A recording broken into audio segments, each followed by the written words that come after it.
Assalamualaikum warahmatullahi wabarakatuh. Alhamdulillah, wassalatu wassalamu ala rasulillah sayyidina Muhammadin wa ala alihi wa sahbihi wa mawala wa la hawla wa la quwata illa billahil aliyil azim.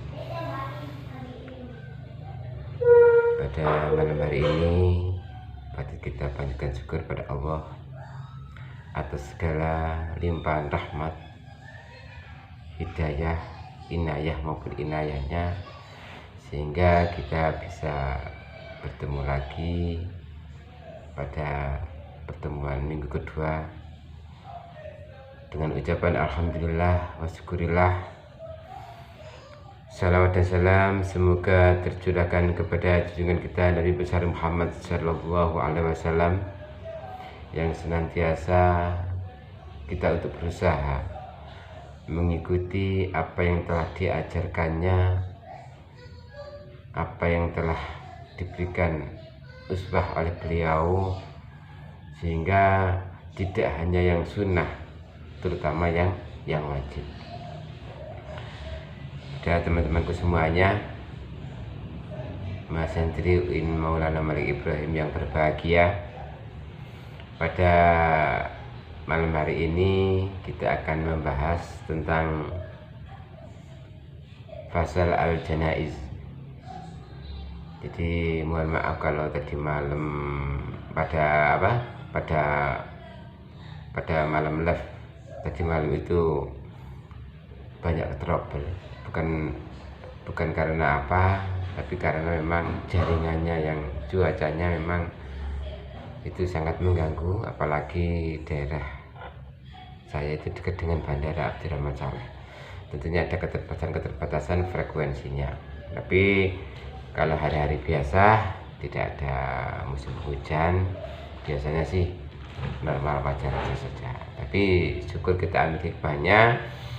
Dengan begitu kita bisa mengambil pelajaran, bisa mengambil itibar. Siapa semuanya, kita lanjut ke materi ya.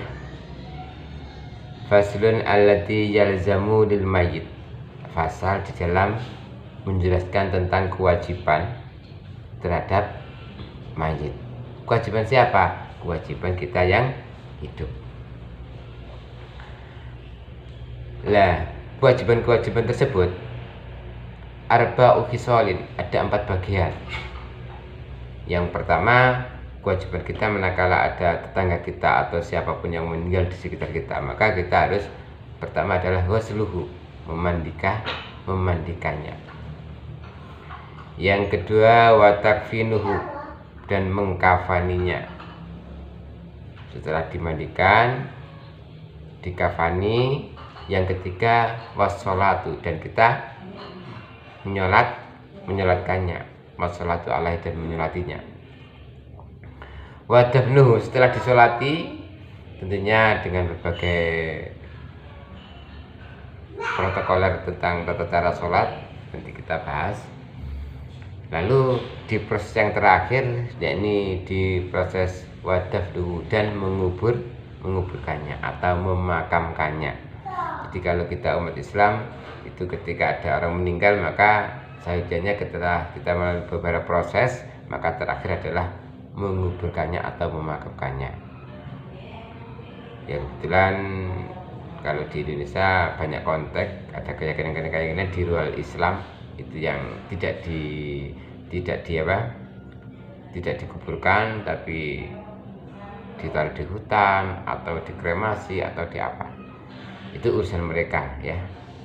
Kita umat Islam standarisasinya adalah ketika meninggal dunia harus dimakamkan.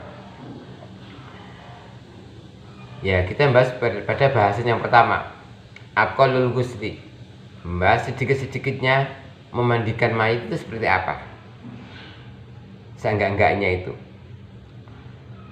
Ta'mimu badanihi bil ma'i.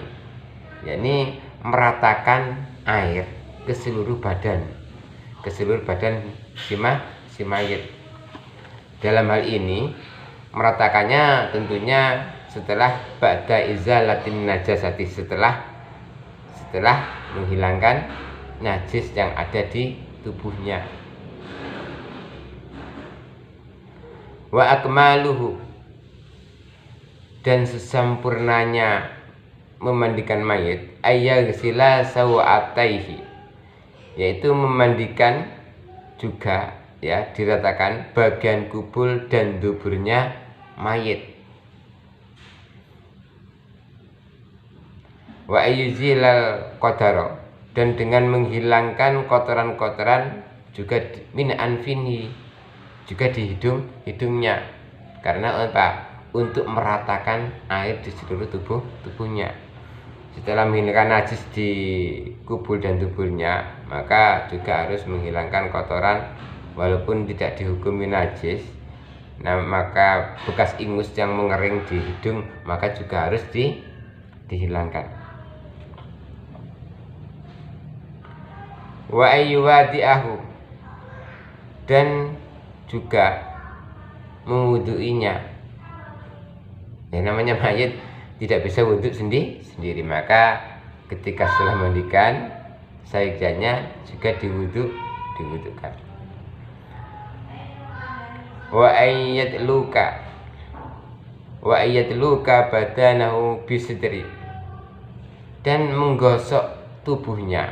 Jadi menggosok itu kalau setelah digas sabun, digosok-gosok begini ya, itu tubuhnya, tidak hanya tangannya, tubuhnya ya, bisidri, dengan daun bidara. Kalau nggak ada daun bidara, kita umumnya pakai sabun, ya pakai sabun dengan kapas begitu ya, diratakan seluruh tubuhnya, dikeramasi juga pakai sampo atau pakai sabun cair. Kalau memang pada waktu itu pakai sabun cair ketika memandikannya. Wa ayyasubbal ma'a, wa ayyasubbal ma'a, dan dengan menggosoknya dengan banyu, dengan air. Atas siapa? Atas mayit tadi. Jadi tidak kering setelah disiram, mayit tadi tubuhnya digosok dengan sabun tadi. Setelah itu disiram alaihi, atasnya, atas mayit tadi, salasan 3 kali. Bukan disabun sampai 3 kali, tidak, tapi dibilas dengan air sampai 3 kali. Kalau sabunnya atau dengan daun bidaranya cuma 1 kali. Fahimtum ya? Berikutnya faslun aqallul kafni saubu. Setelah kita memandikan, maka kita harus mengkafani, dan sedikit-sedikitnya mengkafani itu saubun, satu lapis, satu pakaian. Yang bagaimana? Ya umuhu, yang diretakan seluruh tubuhnya dari ujung rambut sampai ujung kaki, itu dikafani. Tidak bisa dikafani disisakan sampai lehernya, terus lehernya kelihatan. Itu kalau di agama lain memang ada yang dipakai jas, nggak dikafani ya, dipakai jas.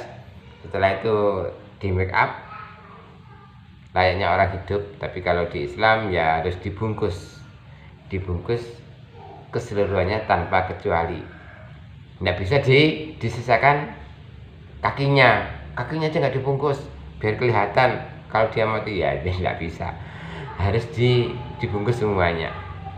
Namanya itu disempurnakan dalam mengkafaninya.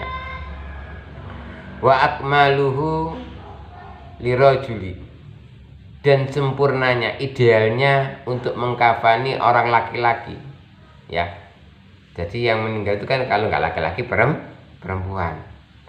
Nah idealnya kalau laki-laki salasul lafaif, ada 3 lapis.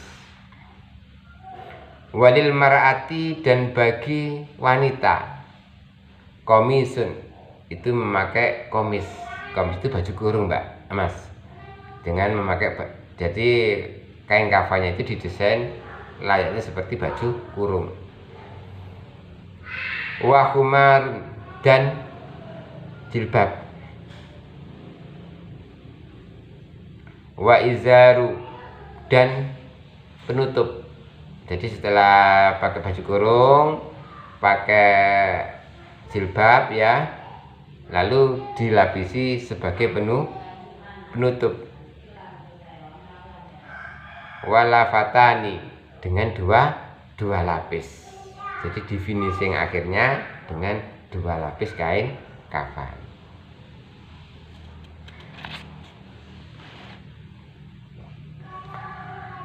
Kita lanjutkan di berikutnya.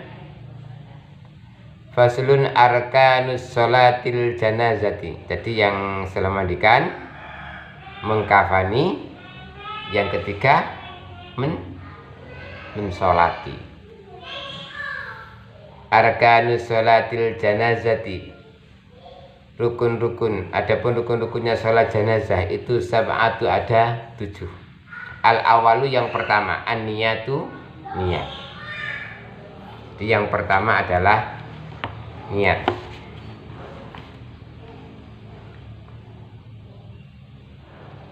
Seperti begini. Anna awalu min arkani sholat janazah niyatuha kana yakulu nawaitu sholata ala ma hadal mayyit. Jadi niatnya nawaitu sholata ala hadal mayyit au ala man sholla ala iman. Jadi kalau ketika niat mau sholat jenazah, nawaitu, niat ingsun, saya punya niatan as-sholatu sholat ala hadal mayyit, pada ini mayyit. Atau au ala sholla alaihi iman, atau atas seseorang yang sholat alaihi, atas imam. Jadi niatnya mengikuti niatnya imam, itu boleh. Fala buddha min niyatil fardiyati hatta minal unsa wasobi fala yajibu taqiduha bikauniha kifayah. Jadi mau tidak mau, dari niat ini adalah menjadi sebuah kewajiban, baik laki-laki maupun anak-anak yang ataupun imam dan makmumnya. Setelah itu asani, yang kedua, arba'u takbiratin. Yang kedua adalah 4 kali takbir. Al makna anasani min arkani sholatil janazah. Jadi sesungguhnya yang kedua dari rukun-rukun sholat jenazah itu adalah 4 takbir. Arba'u takbirati al ula minha takbiratul ihram, yang pertama, wala taduru ziyadatu alaiha, dan tidak madarat az-ziyadatu, menambah alaiha atas takbir. Walau ma'alimi wal amti wa qasdi rukniyatin, meskipun bersamaan mengetahui dan dengan sengaja, dan memang disengaja kalau sholat jenazah itu takbirnya ada 4.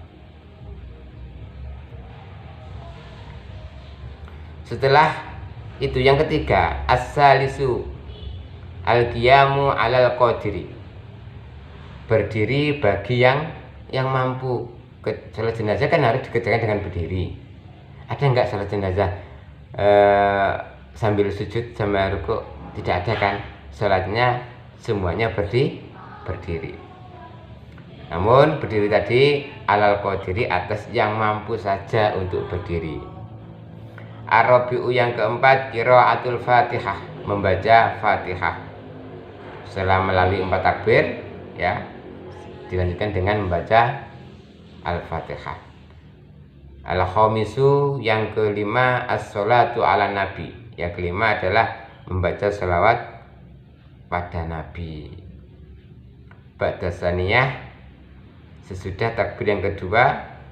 As-sadisu, yang keenam, ad-du'a'u lil mayyiti, membacakan doa atas mayit. Jadi setelah sholat doa, kadang ya langsung teman-teman itu atau orang-orang jamaah itu langsung nggak doa tapi langsung tahlil. Doanya ditaruh di setelah tahlil. Ada yang habis sholat doa, setelah itu tahlil, terus doa lagi. Prosedurnya gampang. Maksudnya itu kondisional. Kalau memang maunya begitu ya tidak apa-apa. Namanya doa 2 kali ya bagus, 1 kali juga bagus. Ba'da saniyah as-sadisah du'aul maiti, ba'da salisah as-sabi'u, sesudah takbir yang ketiga as-sabi'u, jadi baca doa setelah yang kedua dan ketiga. Sedangkan terakhir as-sabi'u yang ketujuh adalah assalamu, membaca salam, assalamualaikum warahmatullah, assalamualaikum warahmatullah. Terus langsung doa. Setelah doa baru kalau mau disambung tahlil, disambung tahlil. Itu prosedural fikihnya semacam itu. Kita lanjutkan setelah kita menyolati. Tahap yang keempat adalah menguburkannya. Aqallul dafni khufratun, sedikit-sedikitnya mengubur atau memakamkan mayit itu khufratun, satu galian. Satu galian, sekiranya galian tadi taktumu raihatahu, sekiranya tidak untuk menyempurnakan, tidak sampai keluar bau dari si mayit. Wa tahrusuhu, dan menjaga mayit minas sibai, dari binatang buas. Jadi galian sekiranya gak berbau, bisa menjaga mayit. Kiranya ada anjing atau hewan buas yang mau menggalinya, tidak mungkin bisa. Itu sedikit-sedikitnya semacam itu.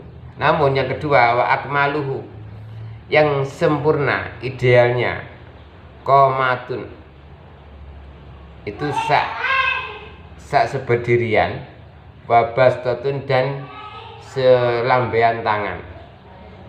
Istilah Jawanya sak dedek sak pengawi. Wayudau, dan diletakkan apa, khoduhu, pipinya mayit, dan pipinya mayit sebelah sini ya, dan diletakkan pipinya mayit sebelah sini, sebelah kanan, minas ala turabi, atas debu atau tanah di galian kubur itu kan ada liang lahatnya, jadi di presisi liang lahat. Wayajibu, dan wajib apa tahu jihuhu, menghadapkan mayit kemana, ilal kiblati, pada kiblat. Jadi orang menggali kuburan itu kan kepalanya di utara, ujung utara dan ujung selatan. Kepalanya di utara, kakinya di selatan. Nah terus gimana kalau menghadapkan kepala mayit ini, apa ditolehkan? Tidak. Jadi ketika posisi mayit miring menghadap kiblat. Paham ya? Jadi menempelkan ke tanah, terus dan wajib bagi yang hidup untuk menghadapkan wajahnya mayit tadi ke kiblat.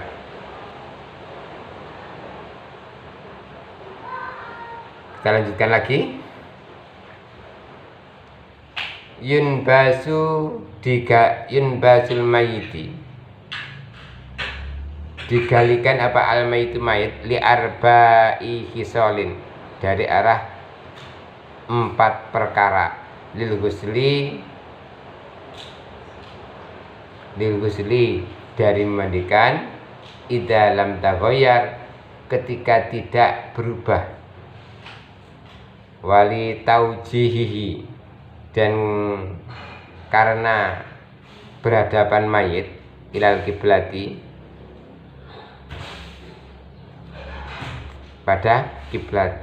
Jadi setelah dimandikan, manakala mayitnya tadi tidak berubah, maksudnya itu tidak sampai mayit itu hancur atau membusuk, itu maka kita mandikan dengan ideal standarnya memandikan. Setelah itu kita makamkan dengan menghadapkan ke kiblat. Walil mali, dan karena harta idza dufina, ketika dipendam ma'us sertanya harta, walil mar'ati dan karena perempuan idza tufina ketika dikebumikan atau dikubur juga, apa janinuha janinnya mar'ah ma'ha sertanya bersamaan dengan induknya atau ibunya, wa amkanat dan jika ada apa hayatuhu kehidupan dari bayi tadi, maka bayi tadi juga harus diselamatkan. Tidak boleh ketika kelihatan masih hidup terus dikubur begitu saja. Kalau lagi diselamatkan bisa, ya harus diselamatkan.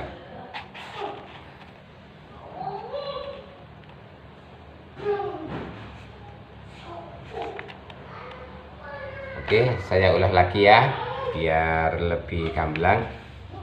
Saya ulas lagi dengan menggunakan sarahnya Sulam ini. Jadi saya urut dari depan. Kewajiban orang Islam yang lain ketika ada tetangganya atau siapapun yang meninggal, maka ada 4 perkara yang wajib dilakukan. Pertama, ghusluhu wa takfinuhu wa sholatu alaihi wa dafnuhu, memandikan, mengkafani, menyolati dan menguburkan. Makna tadi kewajiban untuk apa?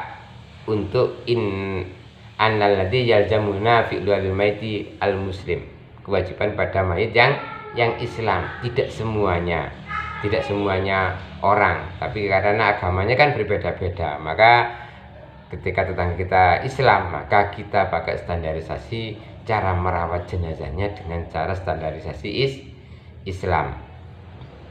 Pokok KTP-nya Islam, ya sudah kita pakai standarisasi Islam. Persoalan dia itu ahli korupsi atau apa, yang penting dia Islam, kita laksanakan pakai standarisasi Islam.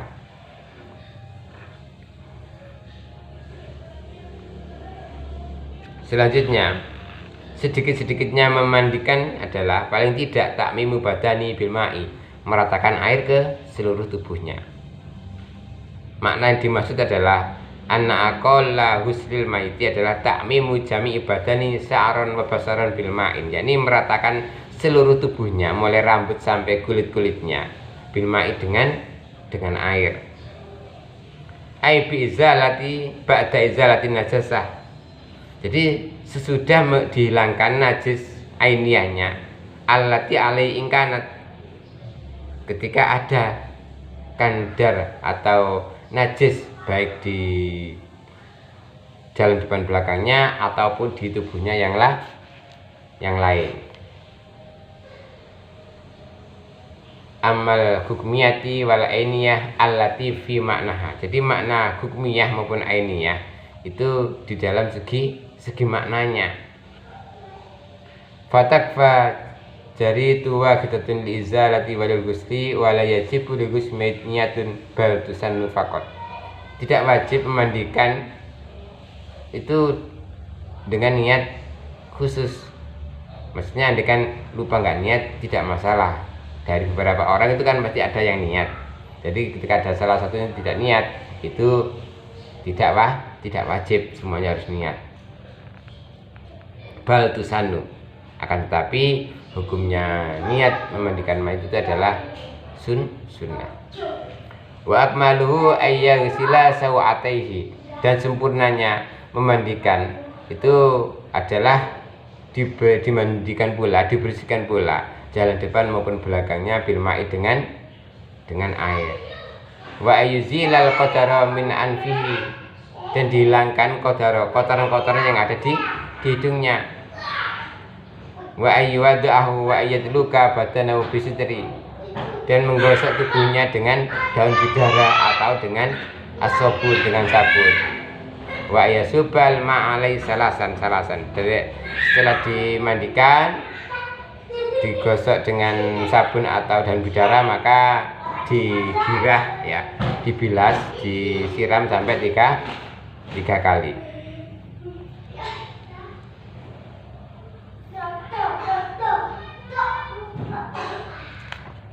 Kita lanjutkan berikutnya. Setelah kita memandikan, kita mengkafani. Dan sedikit-sedikitnya mengkafani adalah saubun ya umuhu, yakni satu pakaian yang rata, satu lapis kain kafan yang memang diratakan dari ujung rambutnya sampai ujung kakinya, tidak tersisa dari tubuhnya untuk tidak dikafani. Karena apa? Al makna annal aqallal kafnil wajibi alaina fi'luhu binisbati li haqqil mayyit. Karena sedikitnya kafan itu wajib atasnya apa? Melakukan dengan dinisbatkan haknya mayit. Sabun ya umuhu, yakni pakaian yang rata di seluruh tubuhnya.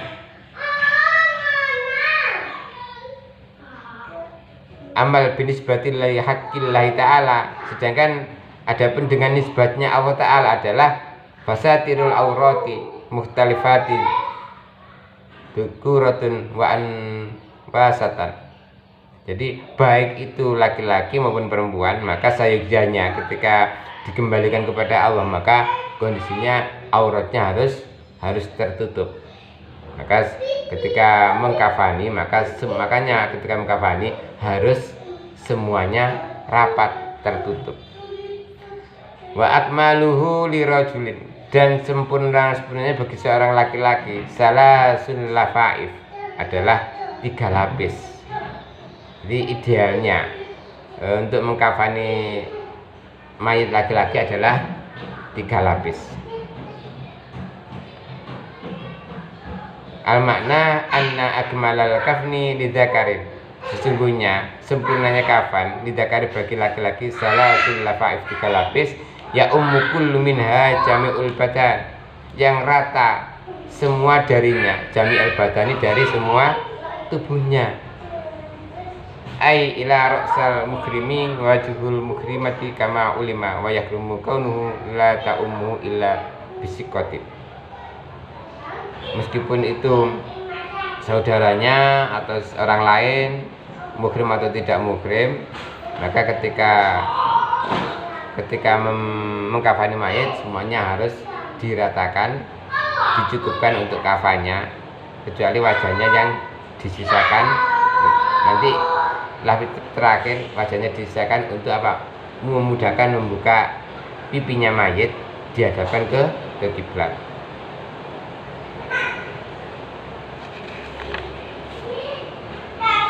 Walil mar'ati, kalau mayitnya perempuan gimana? Walil mar'ati komisun. Jadi kalau perempuan itu pakai didesain itu potongan kain apa itu kafan tadi diserupakan dengan komis atau baju gurung. Setelah itu dikasih jilbab, terus dikasih lapisan lagi dua lapis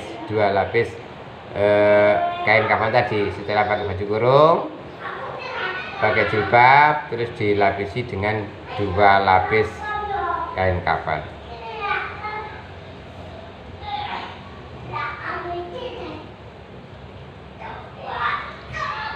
Baiklah, kita lanjutkan.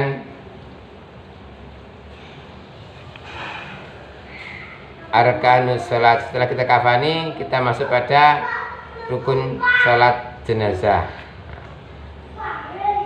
Jadi rukunnya tadi sholat jenazah, anna awala min arkanis sholat jenazah niyatuha. Pertama adalah niat nawaitu sholat ala hadal mayyit, niat begitu.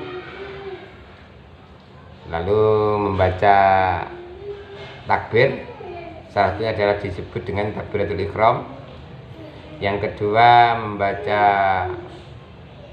setelah takbiratul ihram, an-nasani min arkani sholatil janazah arba'u takbir, 4 takbir. Al-ula minha takbiratul ihram wala tadurru ziyadatun 'alaiha wala ma'a alim amtin wa qasdin rukniyatin.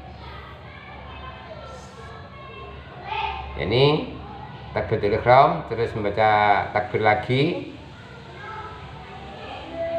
Yang ketiga al-qiyamu 'alal qadiri, berdiri bagi yang kuasa. An-nasalisa min arkanis sholatil janazah qiyamu 'ala man qadara rajulun kana au sabiyan, baik laki-laki maupun bocah, au khunsa atau orang transgender. Ar-rabi'u qiraatul Fatihah, yang keempat adalah membaca Fatihah. Al-makna anna rabi'a min arkanis sholat jenazah, sesungguhnya yang keempatnya adalah dari rukunnya sholat jenazah pula. Kapan? Ba'da ihda takbiratin, setelah melalui tahapan 4 takbir. Yang kelima, al-khamis as-sholatu ala nabi, membaca sholawat atas nabi. Jadi rukunnya sholat jenazah adalah membaca sholat atas nabi. Kapan? Ba'da saniyah, setelah takbir yang kedua. Makna annal khamisa min arkani sholati jenazah, sesungguhnya yang kelima dari rukun-rukunnya sholat jenazah as-sholatu ala nabi sallallahu alaihi wasallam ba'da takbirati saniyah, wujuban, dengan wajib. Wa aqalluha, sedikit-sedikitnya membaca sholawat Allahumma sholli ala Muhammad.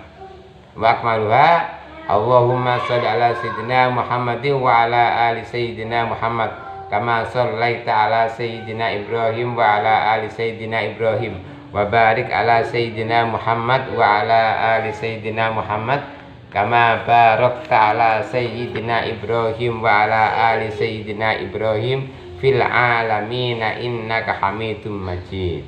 Itu idealnya sempurnanya membaca sholawat. Wa yusannu alhamdu qablaha, membaca alhamdu qablaha sesudahnya. Wa du'a'u lil mu'minin ba'da, dan membaca doa bagi orang-orang yang beriman ba'da sudah sholat. Wa kadza dhammus salam laha inda ba'dim, seperti itulah kesempurnaannya dengan salam yang standar baginya inda ba'din, sesudah melakukan sholat jenazah. Asadisu yang ke-6, yang ke-7.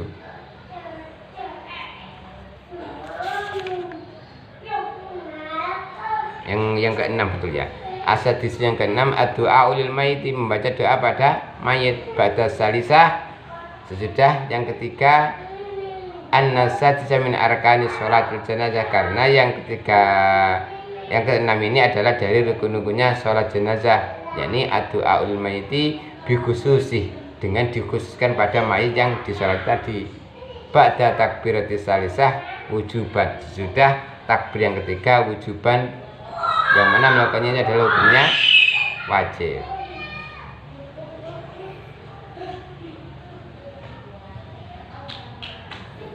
Wa aqallu, dan sedikitnya membaca doa ya Allahumma rahamhu wa tifli kahiri inda ibni hajar, seperti misalnya fala yakfi indahu fi Allahumma ja'alhu faratan li abawaihi, dan seterusnya. Wa akmalu, dan idealnya ayyakula fi kulli minal kabiri wa shaghir Allahumma firli hayyina wa mayyitina wa sayyidina wa ghaibina Allahumma la tahrimna ajrahu wa la tudillana ba'dahu waghfir lana wa lahu. Wa yaqulu ma'adzalik fil kabir inna hadha abduka wa ibnu taika kharja min rawhid dunya wa si'atiya wa mahbubu wa ahba'uhu fiya ila zulamatil qabri wa ma huwa la fi kana yashhadu an la ilaha illa anta wahdaka la syarikalah wa anna muhammadan abduka wa rasuluka wa anta a'lam bihi minna.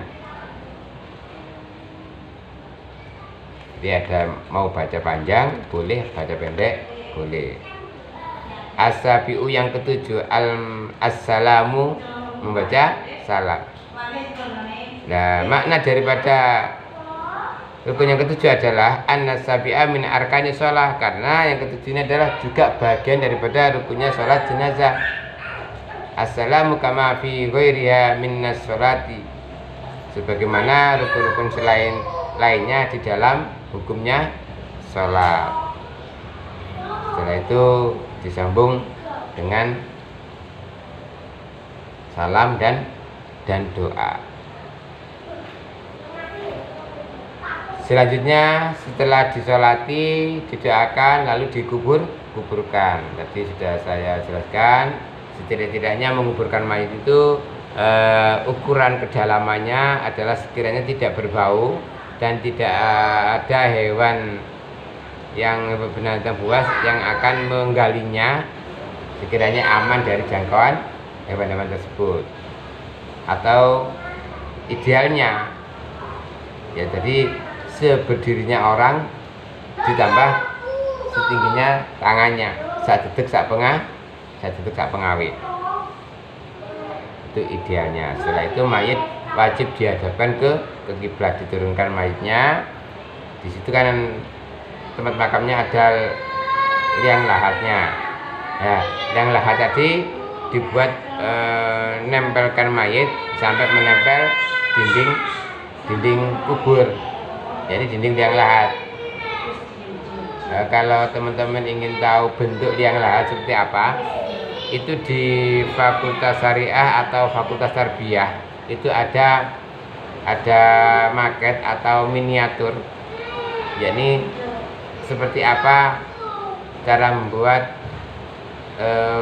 atau meletakkan mayat di dalam kubur maupun ukurannya alam kuburnya.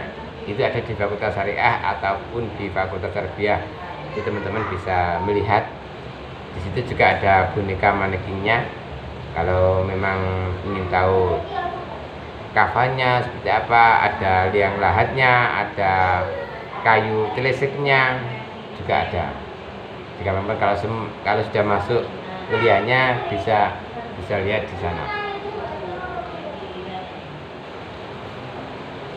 Setelah itu mayat dikuburkan, pipinya ditempelkan ke tanah, dihadapkan kiblat.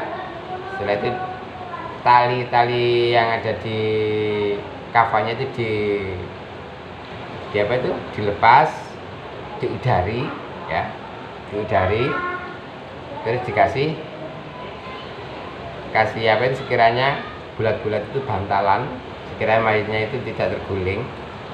Jadi tetap posisi menghadap kiblat dan dikasih telesik itu kayu, teman-teman, kayu yang untuk menutup mayat tadi. Jadi ketika mayat itu dikubur tidak langsung diurutkan dengan tanah yang ada, tapi dikasih pengaman sekiranya tanah tidak sampai langsung mengenai tubuh si mayat.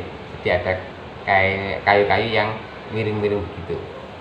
Setelah itu tanah diratakan, dikasih batu nisan, lalu terakhir juga ditalkin. Talkin itu apa? Adalah untuk mendikte si mayat.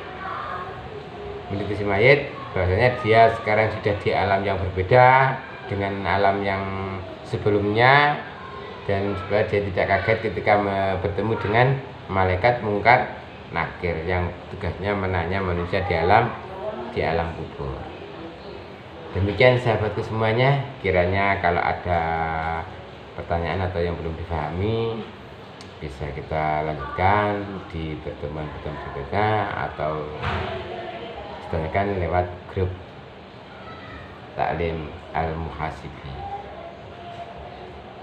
Assalamualaikum warahmatullahi wabarakatuh.